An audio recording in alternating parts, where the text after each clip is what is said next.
Hi ಎಲ್ಲರಿಗೂ ನಮಸ್ಕಾರ. Shashi kitchen ವರ್ಲ್ಡ್ಗೆ ನಿಮ್ಮೆಲ್ಲರಿಗೂ ಸ್ವಾಗತ. ನಾನಿವತ್ತು ಮಾವಿನಕಾಯಿ ಉಪ್ಪಿನಕಾಯಿ ಹೇಗೆ ಮಾಡೋದು ಅಂತ ಈ ವಿಡಿಯೋ ಮುಖಾಂತರ ನಾನು ನಿಮ್ಮ ಹತ್ರ ಶೇರ್ ಮಾಡ್ಕೋತಾ ಇದ್ದೀನಿ. ವಿಡಿಯೋನ ಫುಲ್ ನೋಡಿ. ವಿಡಿಯೋನ ನೋಡ್ಕೊಂಡು ಬರೋಕ್ಕಿಂತ ಮುಂಚೆ ಯಾರೆಲ್ಲ ಇನ್ನೂ ನನ್ನ ಚಾನೆಲ್ನ ಸಬ್ಸ್ಕ್ರೈಬ್ ಮಾಡಿ ದಯವಿಟ್ಟು ನನ್ನ ಚಾನೆಲ್ನ ಸಬ್ಸ್ಕ್ರೈಬ್ ಮಾಡಿ ಬೆಲ್ ಐಕನ್ನ ಕ್ಲಿಕ್ ಮಾಡಿ ಆಲ್ ಅಂತ ಪ್ರೆಸ್ ಮಾಡಿದ್ರೆ ನಾನು ಹಾಕೋ ಪ್ರತಿಯೊಂದು ವಿಡಿಯೋನು ನೋಟಿಫಿಕೇಶನ್ ಬರುತ್ತೆ ಫ್ರೆಂಡ್ಸ್. ಬನ್ನಿ ಇವಾಗ ವಿಡಿಯೋನ ಸ್ಟಾರ್ಟ್ ಮಾಡೋಣ. ನೋಡಿ, ನಾನಿಲ್ಲಿ 5 kg ಮಾವಿನಕಾಯಿನ ತೊಗೊಂಡಿದ್ದೀನಿ ಕ್ಲೀನಾಗಿ ವಾಶ್ ಮಾಡಿ. ಇವಾಗ ಒಂದು ದೊಡ್ಡ ಪಾತ್ರೆ ತಗೊಂಡಿದ್ದೀನಿ. ಇವಾಗ ಈ ಮಾವಿನಕಾಯಿನ ನಾವು ಕಟ್ ಮಾಡ್ಕೊಳ್ಳೋಣ. ಇದನ್ನು ಯಾವ ಸೈಜಲ್ಲಿ ಬೇಕೋ ಯಾವ ಶೇಪಲ್ಲಿ ಬೇಕೋ ನೀವು ಕಟ್ ಮಾಡ್ಕೋಬಹುದು. ಸ್ವಲ್ಪ ಮಾವಿನಕಾಯಿ ಹಾರ್ಡ್ ಇದೆ, ನನ್ನ ಹತ್ರ ಮಾವಿನಕಾಯಿ ಕಟ್ ಮಾಡೋಕ್ಕೆ ಮಚ್ಚಿಲ್ಲ ಅಂದ್ಬಿಟ್ಟು ನಾನು ಚಾಕು ಮುಖಾಂತರ ಕಟ್ ಮಾಡ್ತಾ ಇದ್ದೀನಿ. ಇನ್ನೊಂದು ನಾನು ಸಾಫ್ಟಾಗಿರುತ್ತೆ ಅಂದ್ಕೊಂಡಿದ್ದೆ ಮಾವಿನಕಾಯಿ, ಬಟ್ ತುಂಬಾ ಹಾರ್ಡ್ ಇದೆ. ನೋಡಿ, ನಾನು 1ರಲ್ಲಿ 2 ಭಾಗ ಮಾಡ್ಕೊಂಡಿದ್ದೀನಿ. ಇವಾಗ ಇದ್ರೊಳಗಡೆ ಈ ಬೀಜ ಇರುತ್ತಲ್ಲ, ಇದನ್ನು ಮಾತ್ರ ನೀವು ಖಂಡಿತವಾಗ್ಲೂ ರಿಮೂವ್ ಮಾಡ್ಕೊಳ್ಳೇಬೇಕು. ಹಾಗೆ ಹಾಕಿದ್ರೆ ಚೆನ್ನಾಗಿರಲ್ಲ. ನೋಡಿ, ಇವಾಗ ನಾನು ಈ ಥರ ಕಟ್ ಮಾಡ್ಕೊಂಡ್ಮೇಲೆ 4 ಭಾಗ ಆಯಿತು. ಒಂದು ಮಾವಿನಕಾಯಿಯಲ್ಲಿ 4 ಭಾಗ ಆಗಿದೆ ಫ್ರೆಂಡ್ಸ್. ಇವಾಗ ನಿಮಗೆ ಎಷ್ಟು ಸೈಜ್ ಬೇಕೋ ಆ ಸೈಜಲ್ಲಿ ಮಾಡ್ಕೊಳ್ಳಿ. ನಾನು ಹೇಳೋದೇನೆಂದರೆ, ಮಾವಿನಕಾಯಿದು ಪೀಸಸ್ಸು ಜಾಸ್ತಿ ದಪ್ಪನೂ ಇರಬಾರ್ದು, ಜಾಸ್ತಿ ಸಣ್ಣನೂ ಇರಬಾರ್ದು, ಮೀಡಿಯಮ್ ಶೇಪಲ್ಲಿ ಕಟ್ ಮಾಡ್ಕೊಳ್ಳಿ. ಯಾಕಂದರೆ ತುಂಬ ದಪ್ಪ ಇದ್ದರೆ ತಿನ್ನೋಕ್ಕೆ ಚೆನ್ನಾಗಿರಲ್ಲ. ಪೀಸಸ್ನ ಮಾತ್ರ ಮೀಡಿಯಮ್ ಸೈಜಲ್ಲಿ ಕಟ್ ಮಾಡ್ಕೊಳ್ಳಿ. ನೋಡಿ, ನಾನು ಕಟ್ ಮಾಡ್ಕೊತಾ ಇದ್ದೀನಿ, ನೋಡ್ತಾ ಇರ್ಬೋದು ನೀವು ವಿಡಿಯೋದಲ್ಲಿ. ನೋಡಿ, ಎಲ್ಲ ಪೀಸಸ್ನು ಇದೇ ಥರ ಕಟ್ ಮಾಡ್ಕೊಳ್ಳಿ ಫ್ರೆಂಡ್ಸ್. ಇಲ್ಲಿ ಮೇನ್ ಮುಖ್ಯ ಅಂಶ ಏನಂದರೆ, ನಾವು ಮಾವಿನಕಾಯಿನ ಕ್ಲೀನಾಗಿ ತೊಳ್ಕೊಂಡು ನೀಟಾಗಿ ಒರೆಸ್ಕೋಬೇಕು. ಒಂದು ಡ್ರಾಪ್ ಕೂಡ ನೀರಿರಬಾರ್ದು. ಆಮೇಲೆ ಕಟ್ ಮಾಡಿಕೊಂಡು ನೋಡಿ, ಈ ಥರ ಪೀಸಸ್ನ ಕಟ್ ಮಾಡ್ಕೊಂಡಿದ್ದೀನಿ. ಇದನ್ನು ನಾನು ಇವಾಗ ಟವಲ್ ಮೇಲೆ ಹಾಕ್ತೀನಿ. ಕೆಳಗಡೆ ಒಂದು ಟವಲ್ ಹಾಕ್ಕೊಂಡಿದ್ದೀನಿ, ನೋಡ್ತಾ ಇರ್ಬೋದು ವಿಡಿಯೋದಲ್ಲಿ ನಿಮಗೆ ಕಾಣಿಸ್ತಾ ಇದೆ. ಟವಲ್ ಯಾಕೆ ಹಾಕಿದ್ದೀನಿ ಅಂದರೆ, ನಾನು ಈ ಥರ ಕಟ್ ಮಾಡಿ ಹಾಕಿದ್ರೆ ಅದ್ರ ಒಳಗಡೆ ಹಸಿ ಅಂಶ ಇರುತ್ತೆ ಫ್ರೆಂಡ್ಸ್. ಯಾಕಂದರೆ ಫ್ರೆಶ್ ಆಗಿರುವಂಥ ಮಾವಿನಕಾಯಿ ಇದು, ನೀರಿನ ಅಂಶ ಸ್ವಲ್ಪ ಇರುತ್ತೆ. ಈ ಥರ ಕಟ್ ಮಾಡಿ ಪ್ರತಿಯೊಂದು ಪೀಸಸ್ನ ನಾನು ಟವಲ್ ಮೇಲೆ ನೋಡಿ ಈ ಥರ ಹಾಕಿದ್ದೀನಿ. ಹಾಕಿ ಹಾಫ್ ಆನ್ ಅವರ್ ಫ್ಯಾನ್ ಹಾಕ್ಕೊಂಡು ಬಿಟ್ಬಿಟ್ಟಿದ್ದೀನಿ, ಸ್ವಲ್ಪ ನೀರಿನ ಅಂಶ ಎಲ್ಲ ಹೋಗಲಿ ಅಂತ. ಇವಾಗ ಬನ್ನಿ, ನೀರಿನ ಅಂಶ ಎಲ್ಲ ಡ್ರೈ ಆದಮೇಲೆ ನಾನು ಈ ಥರ ದೊಡ್ಡ ಪಾತ್ರೆಗೆ ಮಾವಿನಕಾಯಿ ಪೀಸಸ್ನೆಲ್ಲ ಹಾಕ್ಕೊಂಡಿದ್ದೀನಿ. ನೋಡಿ, ಈ ಥರ ಎಲ್ಲ ಪೀಸಸ್ನ ಹಾಕ್ಕೊಂಡಿದ್ದೀನಿ. ಇವಾಗ ಇದಕ್ಕೆ ನಾನು ಇಲ್ಲಿ ಉಪ್ಪನ್ನ ತೊಗೊತಾ ಇದ್ದೀನಿ. ಉಪ್ಪನ್ನ 1 ಬಟ್ಲಷ್ಟು ತೊಗೊಂಡಿದ್ದೀನಿ ನಾನಿಲ್ಲಿ. ನೋಡಿ, ಉಪ್ಪನ್ನ ಸೇರಿಸ್ಕೊಂಡಿದ್ದೀನಿ. ನಾನು ಮುಂಚೆನೇ ಇಲ್ಲಿ ಕೆಲವೊಂದು ಡ್ರೈ ಮಸಾಲೆಗಳನ್ನ ಆ್ಯಡ್ ಮಾಡ್ಕೋತಾ ಇದ್ದೀನಿ.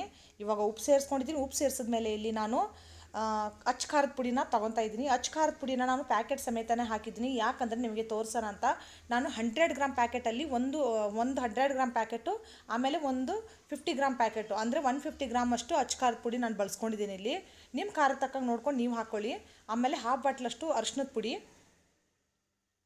ನೋಡಿ, ಎಲ್ಲನೂ ಹಾಕ್ಕೊಂಡು ಮಿಕ್ಸ್ ಮಾಡ್ಕೊಳ್ಳೋಣ. ಬನ್ನಿ, ಇವಾಗ ನೋಡಿ ಈ ಥರ ಮಿಕ್ಸ್ ಮಾಡ್ಕೊಂಡಿದ್ದೀನಿ. ಈ ಥರ ಮಿಕ್ಸ್ ಆದಮೇಲೆ ಇದನ್ನು ಒಂದು 10 ನಿಮಿಷ ಪಕ್ಕಕ್ಕೆ ಎತ್ತಿಟ್ಕೊಳ್ಳೋಣ. ಇವಾಗ ಬನ್ನಿ, ನಾವು ಡ್ರೈ ಮಸಾಲೆಗಳನ್ನ ಸ್ವಲ್ಪ ರೆಡಿ ಮಾಡ್ಕೊಳ್ಳೋಣ. ನೋಡಿ, ನಾನಿಲ್ಲಿ ಮಸ್ಟರ್ಡ್ ತೊಗೊಂಡಿದ್ದೀನಿ. ಸಾಸಿವೆನ ನಾನು ಹುರಿದಿಲ್ಲ, ಬಿಸಿಲಿಗೆ ಇಟ್ಟಿದ್ದೆ 1-2 ಅವರು. ಬಿಸಿಲಿಗೆ ಇಟ್ಬಿಟ್ಟು ಇವಾಗ ಪೌಡ್ರ್ ಮಾಡ್ಕೊತಾ ಇದ್ದೀನಿ. ಎಷ್ಟು ಸಾಧ್ಯ ಆಗುತ್ತೋ ಅಷ್ಟು ಸಣ್ಣ ಪೌಡ್ರ್ ಮಾಡ್ಕೊಳ್ಳಿ. ನೋಡಿ ಫ್ರೆಂಡ್ಸ್, ಈ ಥರ ಪೌಡ್ರ್ ಆಗಿದೆಯಲ್ಲ. ಇವಾಗ ಇದೇ ಜಾರ್ಗೆ ನಾನು 1/2 ಬಾಟ್ಲಷ್ಟು ಸೌಂಫ್ ಕಾಳನ್ನು ಕೂಡ ಹಾಕೋತಾ ಇದ್ದೀನಿ. ಇದು ಆಪ್ಷನಲ್ಲು ಫ್ರೆಂಡ್ಸ್, ಬೇಕು ಅಂದರೆ ಹಾಕ್ಕೊಳ್ಳಿ, ಬೇಡ ಅಂದರೆ ಸ್ಕಿಪ್ ಕೂಡ ಮಾಡ್ಬೋದು. ನನಗೆ ಉಪ್ಪಿನಕಾಯಲ್ಲಿ ಸೌಂಫ್ ಕಾಳ್ದು ಮಾವಿನಕಾಯಿ ಉಪ್ಪಿನಕಾಯಲ್ಲಿ ಸ್ಪೆಷಲು ತುಂಬ ಚೆನ್ನಾಗಿರುತ್ತೆ. ಹಾಕ್ಕೊಂಡ್ರೆ ನಿಮಗೆ ಬೇಡ ಅಂದರೆ ಸ್ಕಿಪ್ ಕೂಡ ಮಾಡ್ಕೊಳ್ಳಿ. ಆಮೇಲೆ 1/4 kg ಬೆಳ್ಳುಳ್ಳಿ ತೊಗೊಂಡಿದ್ದೀನಿ ನಾನಿಲ್ಲಿ. 1/4 kg ಬೆಳ್ಳುಳ್ಳಿ ಅರ್ಧ ಪೇಸ್ಟ್ ಮಾಡ್ಕೊತೀನಿ, ಇನ್ನು ಅರ್ಧನ ನಾನು ಪಕ್ಕಕ್ಕೆ ಎತ್ತಿಟ್ಕೊಂಡಿದ್ದೀನಿ. ಅದು ಮುಂದೆ ಏನಕ್ಕೆ ಬೇಕು ಅಂತ ಹೇಳ್ತೀನಿ ಫ್ರೆಂಡ್ಸ್ ನಿಮಗೆ. ಇವಾಗ 1 ಲೀಟ್ರ್ ಎಣ್ಣೆನ ನಾನು ಕಾಯಕ್ಕೆ ಇಟ್ಟಿದ್ದೆ. ನೋಡಿ, ಎಣ್ಣೆ ಸ್ವಲ್ಪ ಬಿಸಿಯಾಗಿದೆ. ಈ ಟೈಮಲ್ಲಿ ನಾನು 2 ಟೀ ಸ್ಪೂನಷ್ಟು ಕಾಳು ಮೆಣಸು, 1 ಟೀ ಸ್ಪೂನಷ್ಟು ಲವಂಗ ಹಾಕ್ಕೊಂಡಿದ್ದೀನಿ. ಎಣ್ಣೆ ನೀವು ನೋಡ್ತಾ ಇರ್ಬೋದು, ಜಾಸ್ತಿ ಬಿಸಿ ಇಲ್ಲ. ಜಾಸ್ತಿ ಬಿಸಿ ಆದರೆ ತುಂಬ ಬೇಗನೆ ಸೀದೋಗುತ್ತೆ. ಅದಕ್ಕೆ ಕಮ್ಮಿ ಎಣ್ಣೆ ಬಿಸಿ ಇರುವಾಗಲೇ ಈ ಮಸಾಲೆಗಳನ್ನ ಆ್ಯಡ್ ಮಾಡ್ಕೊಳ್ಳಿ. ಆಮೇಲೆ ಒಂದು 2 ಟೀ ಸ್ಪೂನಷ್ಟು ಮೆಂತ್ಯ ತೊಗೊಂಡಿದ್ದೀನಿ. ಮೆಂತ್ಯನ ಯಾವುದೇ ಕಾರಣಕ್ಕೆ ಫ್ರೆಂಡ್ಸ್ ಪೌಡ್ರ್ ಮಾತ್ರ ಮಾಡ್ಕೊಳ್ಳೋಕೆ ಹೋಗಬೇಡಿ. ಏನಾಗುತ್ತಂದರೆ, ನೀವು ಹಾಕಿರೋ ಉಪ್ಪಿನಕಾಯಿ ಎಲ್ಲ ಫುಲ್ಲು ಕಹಿ ಆಗಿಬಿಡುತ್ತೆ, ಕಸರೆ ಬರುತ್ತೆ. ಅದಕ್ಕೋಸ್ಕರ ಈ ಮೆಂತ್ಯ ಕಾಳನ್ನ ಮಾತ್ರ ಫ್ರೈ ಮಾಡ್ಕೋಬೇಕು. 2 ಟೀ ಸ್ಪೂನ್ ತೊಗೊಳ್ಳಿ. ನಾನು 5 kgಗೆ ಬರೀ 2 ಟೀ ಸ್ಪೂನ್ ತೊಗೊಂಡಿದ್ದೀನಿ. ಮೆಜರ್ಮೆಂಟು ಇಲ್ಲಿ ತುಂಬಾ ಮುಖ್ಯ. ಯಾಕಂದರೆ ಮೆಜರ್ಮೆಂಟಲ್ಲಿ ಒಂಚೂರು ಹೆಚ್ಚು ಕಮ್ಮಿ ಆದರೆ ಉಪ್ಪಿನಕಾಯಿ ಫುಲ್ಲು ಹಾಳಾಗಿಬಿಡುತ್ತೆ. ನಮಗೆ ಟೇಸ್ಟಲ್ಲೇ ಫುಲ್ಲು ಚೇಂಜಸ್ ಆಗಿಬಿಡುತ್ತೆ. ಅದಕ್ಕೋಸ್ಕರ ನೋಡಿ, ಇವಾಗ ನೀಟಾಗಿ ನಿಧಾನಕ್ಕೆ ಎಲ್ಲನೂ ಹುರಿತಾ ಇದೆ. ಆವಾಗವಾಗ ಮಧ್ಯದಲ್ಲಿ ಒಂದೊಂದು ಸಲ ಮಿಕ್ಸ್ ಮಾಡ್ಕೋತಾ ಹೋಗಿ. ಚೆನ್ನಾಗಿ ಮಿಕ್ಸ್ ಆಗ್ತಾ ಇದೆ, ಮಿಕ್ಸ್ ಆಗಲಿ. ಇವಾಗ ನಾನು ಅರ್ಧ ಬಾಟ್ಲಷ್ಟು ಜೀರಿಗೆ ತೊಗೊಂಡಿದ್ದೀನಿ. ನೋಡಿ, ಈ ಅರ್ಧ ಬಾಟ್ಲಲ್ಲಿ ಅರ್ಧ ಜೀರಿಗೆನ ಮಾತ್ರ ನಾನು ಎಣ್ಣೆಗೆ ಮಿಕ್ಸ್ ಮಾಡ್ಕೊಂಡಿದ್ದೀನಿ. ಮಿಕ್ಕಿದ ಅರ್ಧ ಜೀರಿಗೆನ ನಾನು ಮುಂದೆ ನಿಮಗೆ ತೋರಿಸ್ತೀನಿ. ಫುಲ್ ವೀಡಿಯೋನ ನೋಡಿ ಫ್ರೆಂಡ್ಸ್. ನೀವು ವಿಡಿಯೋ ಅರ್ಧಂಬರ್ಧ ನೋಡಿದ್ರೆ ನಿಮಗೆ ಅರ್ಥನೇ ಆಗಲ್ಲ. ಆಮೇಲೆ ನೋಡಿ, 1/4 kg ಬೆಳ್ಳುಳ್ಳಿ ಆ 1/4 kg ಬೆಳ್ಳುಳ್ಳಿಲಿ ಅರ್ಧ ನಾನು ಪೇಸ್ಟ್ ಮಾಡಿ ಇಟ್ಕೊಂಡಿದ್ದೆ, ಇನ್ನು ಅರ್ಧನ ಈ ಥರ ಆಯಿಲ್ ಒಳಗಡೆ ಹಾಕ್ಕೊಂಡಿದ್ದೀನಿ. ನಾನು ನಿಮ್ಗೆ ಅವಾಗಲೇ ಹೇಳ್ತಾ ಇದ್ದೀನಿ ಫ್ರೆಂಡ್ಸ್, ವೀಡಿಯೋನ ಸ್ಕಿಪ್ ಮಾಡಿ ನೋಡಿದ್ರೆ ನಿಮ್ಗೆ ಏನು ಗೊತ್ತಾಗಲ್ಲ. ಫುಲ್ ವೀಡಿಯೋನ ನೋಡಿ, ಯಾಕಂದರೆ ಉಪ್ಪಿನಕಾಯಿನ ನಾವು ವರ್ಷ ಇಡೀ ಇಟ್ಟು ತಿನ್ನಬೇಕು. ಆ ಥರ ಇಟ್ಟು ತಿನ್ನಬೇಕು ಅಂದರೆ ಫುಲ್ ವೀಡಿಯೋನ ನೋಡಿ ಪರ್ಫೆಕ್ಟಾಗಿ. ಕೆಲವೊಂದು ಟ್ರಿಕ್ಸ್ ಇದೆ, ನಾನು ಎಲ್ಲ ಕಡೆನೂ ಹೇಳ್ತಾ ಹೋಗ್ತಾ ಇರ್ತೀನಿ. ಚಿಕ್ಕ ಪುಟ್ಟ ತಪ್ಪುಗಳನ್ನೇ ನಾವು ಮಾಡೋದ್ರಿಂದನೇ ಕೆಲವ್ರು ಕಂಪ್ಲೇಂಟ್ ಇರುತ್ತೆ, ನೋಡಿ ನಮ್ಮದು ಉಪ್ಪಿನಕಾಯಿ ಬೂಸ್ಟ್ ಬಂದುಬಿಡುತ್ತೆ, ಹಾಳಾಗೋಗುತ್ತೆ, ಹಾಗೆ ಹಿಂಗೆ ಅಂತ ಕೆಲವ್ರಿಗೆ ಏನೇನೋ ಕಂಪ್ಲೇಂಟ್ಸ್ ಇರುತ್ತೆ. ನೋಡಿ ನಾವು ಈ ಥರ ಪರ್ಫೆಕ್ಟಾಗಿ ಮೆಜರ್ಮೆಂಟ್ನ ಎಲ್ಲ ಚೆಕ್ ಮಾಡ್ಕೊಂಡು ಮಾಡಿದ್ರೆ ಏನೂ ಆಗಲ್ಲ. ನೋಡಿ ಇವಾಗ ಇದಾಗಿದೆ, ಇದನ್ನು ಆಫ್ ಮಾಡ್ಕೊಂಬಿಡೋಣ. ಆಯಿಲ್ನ ಚೆನ್ನಾಗೆಲ್ಲ ಫ್ರೈ ಆಗಿದೆ, ಆಫ್ ಮಾಡ್ಕೊಂಬಿಡೋಣ. ಇವಾಗ ಇದು ತಣ್ಣಗಾಗಿ ಅದೇ ಎಣ್ಣೆ ಒಳಗಡೆ ಬೆಳ್ಳುಳ್ಳಿ ಮಸಾಲೆಗಳೆಲ್ಲ ನೀಟಾಗಿ ನಿಧಾನಕ್ಕೆ ಫ್ರೈ ಆಗಲಿ ಬಿಟ್ಬಿಡೋಣ. ಆಮೇಲೆ ಈ ಕಡೆ ನಾನು ಉಪ್ಪು ಖಾರ ಮತ್ತು ಅರಿಶಿಣದ ಪುಡಿ ಹಚ್ಚಿ ಮಾವಿನಕಾಯಿ ಪೀಸಸ್ನ ಬಿಟ್ಟಿದ್ನಲ್ಲ, ಇದನ್ನು ಮತ್ತೆ ಒಂದು ಸರ್ತಿ ನೀಟಾಗಿ ಮಿಕ್ಸ್ ಮಾಡ್ಕೊಳ್ಳೋಣ ಎಲ್ಲನೂ. ನೋಡಿ ಈ ಥರ ನೀಟಾಗಿ ಮಿಕ್ಸ್ ಮಾಡ್ಕೊಳ್ಳಿ. ನೋಡಿ ಕೆಳಗಡೆ ಇನ್ನೂ ಖಾರದ ಪುಡಿ ಹಾಗೇ ಇದೆ. ನಾನು 5 kg ಕ್ವಾಂಟಿಟಿಲಿ ಮಾಡ್ತಾಯಿದ್ದೀನಿ. ನಾನಿಲ್ಲಿ ನನ್ನ ಅಂದಾಜು ಮೇಲೆ ಹಾಕೋತಾ ಇದ್ದೀನಿ. ಕೆಲವೊಂದು ಐಟಮ್ಗಳನ್ನು ನಾನು ನಿಮಗೆ ಮೆಜರ್ಮೆಂಟಲ್ಲೂ ಎಕ್ಸ್ಪ್ಲೇನ್ ಮಾಡ್ತಾಯಿದ್ದೀನಿ. ಬನ್ನಿ, ಇವಾಗ ನಾನು ಅರ್ಧ ಬಟ್ಲಷ್ಟು ಸೌಂಪು ಕಾಳನ್ನ ಪೌಡ್ರ್ ಮಾಡ್ಕೊಂಡಿದ್ದೆ. ಇದು ತರಿಯಾಗೇ ಇರಬೇಕು. ಇದನ್ನು ಸೇರಿಸ್ಕೊಂಡಿದ್ದೀನಿ, ಸೌಂಪು ಕಾಳನ್ನು ಕೂಡ ಪೌಡ್ರನ್ನ.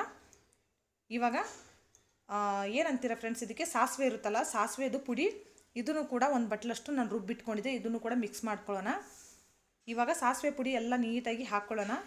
ಹಾಕ್ಕೊಂಡ್ಮೇಲೆ ನಾನು ಜೀರಿಗೆ ಅರ್ಧ ಬಾಟ್ಲ್ ತೊಗೊಂಡಿದ್ನಲ್ಲ ಆವಾಗಲೇ, ಆ ಅರ್ಧ ಬಾಟ್ಲ್ ಜೀರಿಗೆಯಲ್ಲಿ ಅರ್ಧ ನಾನು ಎಣ್ಣೆಲಿ ಫ್ರೈ ಮಾಡ್ಕೊಂಡಿದ್ದೀನಿ. ಇನ್ನು 2 ಟೀ ಸ್ಪೂನಷ್ಟು ಜೀರಿಗೆ ಪುಡಿನ ಇಲ್ಲಿ ನಾನು ಮಿಕ್ಸ್ ಮಾಡ್ಕೊತಾ ಇದ್ದೀನಿ. ಏನಾಗುತ್ತೆ ಅಂದರೆ ತುಂಬ ಒಳ್ಳೆ ಫ್ಲೇವರ್ ಬರುತ್ತೆ ಫ್ರೆಂಡ್ಸ್, ಕೆಲವೊಂದು ಪೌಡ್ರ್ಗಳನ್ನ ಮಾಡಿ ಹಾಕಿದ್ರೆ. ಆಮೇಲೆ ಇನ್ನು ಕೆಲವು ಮಸಾಲೆಗಳನ್ನ ಹಾಗೆ ಪೌಡ್ರ್ ಮಾಡ್ದೇ ಹಾಕಿದ್ರೆ ಅದರದ್ದೇ ಆದಂಥ ಕೆಲವೊಂದು ಟ್ರಿಕ್ಸ್ ಇರುತ್ತೆ, ಕೆಲವೊಂದು ಟಿಪ್ಸ್ ಇರುತ್ತೆ. ಅದನ್ನು ನೀಟಾಗಿ ನಾವು ಫಾಲೋ ಮಾಡ್ಕೊಂಡು ಮಾಡಿದ್ರೆ ಯಾವುದೇ ಆಗಲಿ ನೀಟಾಗಿ ಒಳ್ಳೆ ರೀತಿಲೇ ಆಗೋದು. ನೋಡಿ ಇವಾಗ ಎಲ್ಲ ಮಸಾಲೆಗಳನ್ನ ಹಾಕಿ ಮತ್ತೆ ಒಂದು ಸರ್ತಿ ನೀಟಾಗಿ ಎಲ್ಲನೂ ಮಿಕ್ಸ್ ಮಾಡ್ಕೊತಾ ಇದ್ದೀನಿ. ನೋಡಿ ಮಿಕ್ಸ್ ಮಾಡ್ಕೊಂಡಿದ್ದಾಯಿತು. ಇವಾಗ ಇದನ್ನು ಪಕ್ಕಕ್ಕೆ ಎತ್ತಿಟ್ಕೊಂಡ್ಬಿಡೋಣ. ನೋಡಿ ನೋಡ್ತಾ ಇರ್ಬೋದು, ಇವಾಗ ಇದನ್ನು ಪಕ್ಕಕ್ಕೆ ಎತ್ತಿಟ್ಕೊಂಡಿದ್ದೀನಿ. ಇವಾಗ ನಾನು ಏನು ಅದನ್ನು ಮಸಾಲೆಗಳನ್ನ ಫ್ರೈ ಮಾಡ್ಕೊಂಡಿರುವಂಥ ಎಣ್ಣೆ ಏನಿತ್ತಲ್ಲ, ನೋಡ್ತಾ ಇದ್ದೀರಲ್ಲ, ಈ ಎಣ್ಣೆ ಆಲ್ಮೋಸ್ಟ್ ಸ್ವಲ್ಪ ತಣ್ಣಗಾಗಿದೆ. ಈ ಟೈಮಲ್ಲಿ ನಾನು ಅರ್ಧ ಬೆಳ್ಳುಳ್ಳಿ ಮಿಕ್ಕಿಸ್ಕೊಂಡಿದ್ನಲ್ಲ, ಅದನ್ನು ಪೇಸ್ಟ್ ಮಾಡ್ಕೊಂಡಿದ್ದೆ. ಈ ಥರ ಇದನ್ನು ಪೇಸ್ಟ್ ಮಾಡ್ಕೊಂಡಿರುವಂಥ ಪೇಸ್ಟ್ನ ನಾನು ಆಯಿಲ್ಗೆ ಹಾಕೋತಾ ಇದ್ದೀನಿ. ಇವಾಗ ಈ ಆಯಿಲಲ್ಲಿ ಹಾಕ್ಕೊಂಡು ನೀಟಾಗಿ ಮಿಕ್ಸ್ ಮಾಡ್ಕೊಂಬಿಡೋಣ. ನೋಡಿ ಈ ಥರ ನೀಟಾಗಿ ಮಿಕ್ಸ್ ಮಾಡ್ಕೊಳ್ಳೋಣ. ಏನಾಗುತ್ತಂದರೆ, ನಾನು ಇವಾಗ ಯಾಕೆ ಮಿಕ್ಸ್ ಮಾಡ್ತಾ ಇದ್ದೀನಿ ಅಂತಂದರೆ, ಎಣ್ಣೆ ತುಂಬ ಬಿಸಿ ಇರೋವಾಗ ನೀವು ಈ ಬೆಳ್ಳುಳ್ಳಿ ಪೇಸ್ಟ್ ಹಾಕಿಬಿಟ್ರೆ ಬೇಗನೆ ಸೀದೋಗ್ಬಿಡುತ್ತೆ ಫ್ರೆಂಡ್ಸ್. ಅದಕ್ಕೆ ಈ ಥರ ಸ್ವಲ್ಪ ತಣ್ಣಗಾದ್ಮೇಲೆ ಹಾಕಿದ್ರೆ ಒಂದು 5 ನಿಮಿಷ ಎಣ್ಣೆನ ಬಿಟ್ಬಿಟ್ಟಿರ್ತೀವಲ್ಲ, ತಣ್ಣಗಾಗುತ್ತೆ. ನೋಡಿ ಮಸಾಲೆ ಕೂಡ ಎಷ್ಟು ಚೆನ್ನಾಗಿ ನಮ್ಮ ಮಾವಿನಕಾಯಿ ಜೊತೆ ಹೊಂದ್ಕೊಂಡಿದೆ. ಇವಾಗ ಇದನ್ನೆಲ್ಲ ನೀಟಾಗಿ ಮಿಕ್ಸ್ ಮಾಡ್ಕೊಂಡಿದ್ದೀನಿ. ತುಂಬ ಚೆನ್ನಾಗಿ ಹೊಂದ್ಕೊಂಡಿದೆ ಫ್ರೆಂಡ್ಸ್. ನೋಡಿ ನಾನು ತೋರಿಸ್ತೀನಿ, ಪ್ರತಿ ಒಂದು ಕಾಯಿಗೂ ಮಸಾಲೆ ಎಷ್ಟು ಚೆನ್ನಾಗಿ ಮಿಕ್ಸ್ ಆಗಿದೆ. ಇದೇ ಥರ ನಾವು ಮಿಕ್ಸ್ ಮಾಡ್ಕೋಬೇಕಾಗುತ್ತೆ. ಬನ್ನಿ, ಇವಾಗ ನಾನು ಏನು ಚಕ್ಕೆ ಲವಂಗ ಹಾಕ್ಕೊಂಡು ಎಣ್ಣೆನ ಬಿಸಿ ಮಾಡಿ ಇಟ್ಕೊಂಡಿದ್ನಲ್ಲ, ಅದು ತಣ್ಣಗಾಗಿದೆ. ಎಣ್ಣೆ ಮಾತ್ರ ತಣ್ಣಗಾಗೋವರೆಗೂ ವೇಟ್ ಮಾಡಬೇಕು ನಾವು. ನೋಡಿ ತಣ್ಣಗಾಗಿರುವಂಥ ಎಣ್ಣೆನ ಹಾಕೋತಾ ಇದ್ದೀನಿ. ಇದು 1 ಲೀಟ್ರ್ ಎಣ್ಣೆ ಇದೆ. ನನಗೆ ಇದು ಕಮ್ಮಿ ಅನಿಸಿದ್ರೆ ಮತ್ತೆ ಎಣ್ಣೆ ನಾನು ಬಿಸಿ ಮಾಡಿನೇ ಹಾಕ್ಕೊಳ್ಳೋದು. ತಣ್ಣಗಿರೋ ಎಣ್ಣೆನ ಅಂದರೆ ಬಿಸಿ ಮಾಡದೇ ಇರೋ ಎಣ್ಣೆನ ನಾವು ಯಾವುದೇ ಕಾರಣಕ್ಕೆ ಯೂಸ್ ಮಾಡಬಾರ್ದು. ಎಣ್ಣೆನ ಬಿಸಿ ಮಾಡಿ ತಣ್ಣಗೆ ಮಾಡಿನೇ ಯೂಸ್ ಮಾಡಬೇಕು. ಹಸಿ ಎಣ್ಣೆನ ಹಾಗೆ ನಾವು ಇದು ಉಪ್ಪಿನಕಾಯಿಗೆ ಬಳಸಲೇಬಾರ್ದು.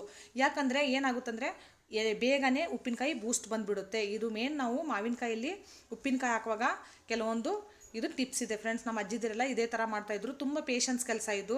ಆಮೇಲೆ ತುಂಬ ನಾವು ನಿಧಾನಕ್ಕೆ ಸಮಾಧಾನವಾಗಿ ಮಾಡಬೇಕು ಇದನ್ನು. ಆವಾಗಲೇ ನಮಗೆ ಇಡೀ ವರ್ಷ ಪೂರ್ತಿ ಮಾವಿನಕಾಯಿ ಉಪ್ಪಿನಕಾಯಿಗೆ ಏನೇನೂ ಆಗಲ್ಲ.